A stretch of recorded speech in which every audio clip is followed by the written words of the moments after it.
Hey everyone, Brooks with Bex here. Welcome to my review of the LEGO Star Wars 2023 TIE Bomber. So this set is really cool for a couple of reasons, mainly because it's been literally 20 years since we had a LEGO TIE Bomber, and it's just got some really cool characters. I really enjoyed the build, and speaking of the build, let's jump in with the TIE Bomber to start. Okay, so here we have the TIE Bomber itself. I'm gonna be honest, it feels a little small. I don't know what it is. I think it might be this cockpit piece, but I think it makes sense that it's like that because the plating around this is heavier than the normal TIE Fighter, which uses the larger one.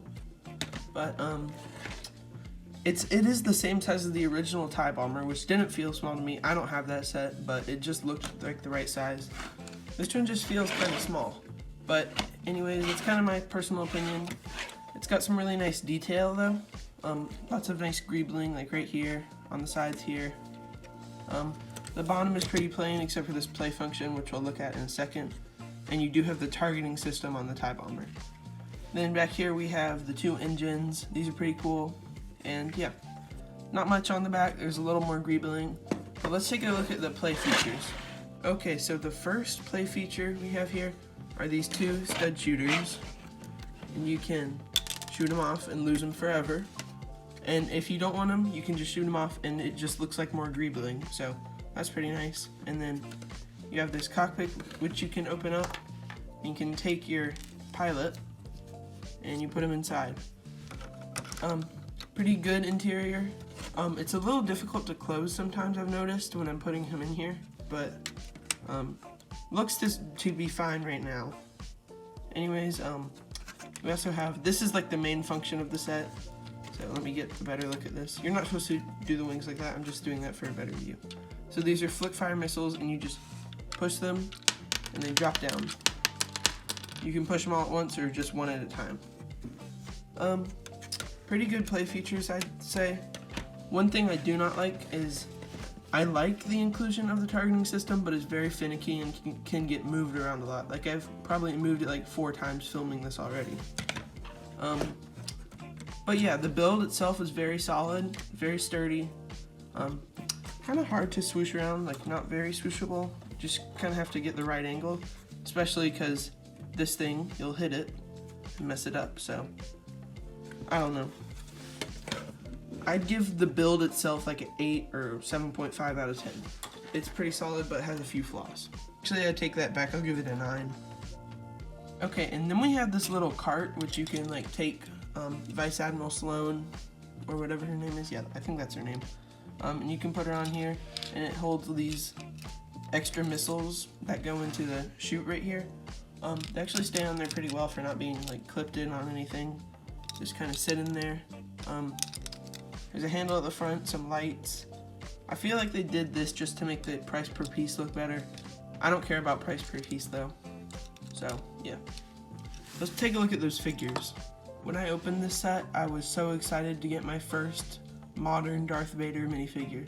The only ones I've ever had are like the old classic ones and the one from 2 years ago where he was in the Christmas sweater.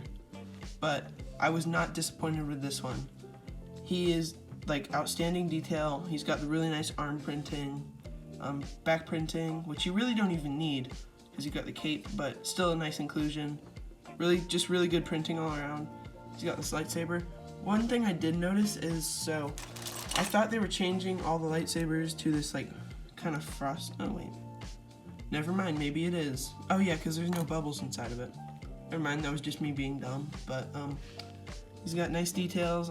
All his buttons, whatever those do, and then you can remove his 2-piece helmet or the top of it. And you get this exclusive face print, which my light's kind of being funny. So well, there you go. So got some really nice detail on there. Even some like scars on the back too, which I didn't think they would do. This is a really good minifigure, and I'm happy to have him. Next up, we have the one and only Imperial Gonk Droid. Pretty simple, but perfect. This is all you need for a Gonk Droid. Perfect size to me, and you can put stuff in here if you want to, because it uses that Imperial crate piece introduced in the Armored Marauder. And yeah, pretty cool figure. Next we have Vice Admiral Sloan. So this one's really cool. A few things I would have liked to see with this figure though. I would have liked them to do a dual molded like hairpiece and hat. But something I would have liked to see them do even more is just put some dual molded legs in here, because it can't be that much more expensive, and just look how much better the figure will look with dual molded legs. Like, that just makes it look 10 times better and 10 times more accurate. But otherwise, pretty cool figure, and it's a rank that we've never seen before on an Imperial officer. Don't quote me on that though. Last figure we have here is the TIE Bomber Pilot, which is actually pretty different compared to the more recent TIE Fighter pilots. This is the wrong one. Hold on, let me change the helmet. So they used white for the Imperial markings, which I think just looks better because they stand out a little more. And I like the leg print better. I don't know, because this feels more Imperial crew member to me. This looks more like a pilot. Printing feel like it stands out a little more here. Not really sure. And another upgrade with this one is that he doesn't use the old angry clone face anymore.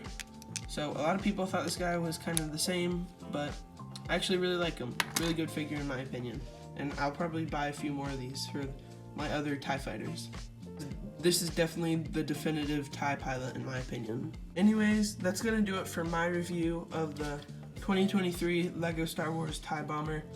Pretty good set in my opinion, I'd say. $65.